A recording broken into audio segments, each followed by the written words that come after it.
Welcome back, everyone. Last month, on a federal level, a bill was signed into law, and it's called the Secure Act.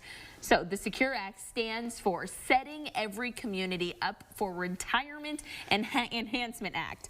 That is a mouthful. So joining me now is Cameron McCarty, our financial guru, telling us, first of all, what on earth does the Secure Act do? It is changing retirement is what it's doing. So there's a lot of things here that I want you viewers to look into it. Number one, annuities are now offered in 401k plans. So make sure you talk to your financial advisor on that if it makes sense for you.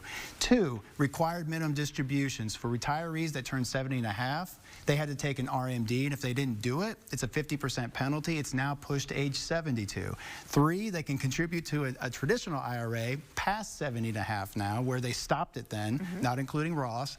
And then also they've, with employers, they get a tax credit for auto-enrollment into a qualified plan for their employees. So there's a whole lot of things going on here. Those are really big financial decisions that a person has to make. So number one, why make these changes?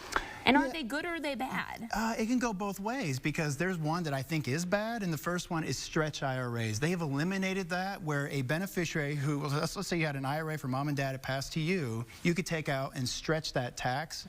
Now it's been repealed. You have to take it out in 10 years. Okay. So the RMD has now been eliminated. So for beneficiaries, it could be a huge tax penalty, but I do like the RMDs push to 72, because then you can do some tax planning. Okay, so with all of this information, what does it mean for someone sitting at home watching this going, whoa, you just said a lot of words to me? I know, and I apologize for that. But it's important to talk about. It's very important, because this is new legislation that's passed, and it's changing the game.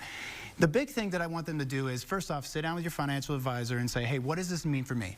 Number two, enter the age of the Roth. Roth IRAs is it's a very attractive planning tool, because the Roths are tax-free, right? So there's different types of Roths: Roth contribution, Roth conversions, backdoor Roths. I mean, there's different ways to do this. So the big thing is I'm glad that we're talking about this, because it's all about educating the consumer. Okay, so you are a tax and financial advisor. Sure. So tell us how to find you, and then also, just for people who are sitting at home, what's the number one takeaway? Should it be that they need to talk to someone? Don't try to do this on your own? I definitely would, because again, things get complex, they don't get simpler. So yes, take that step, get a coach, talk to a financial advisor.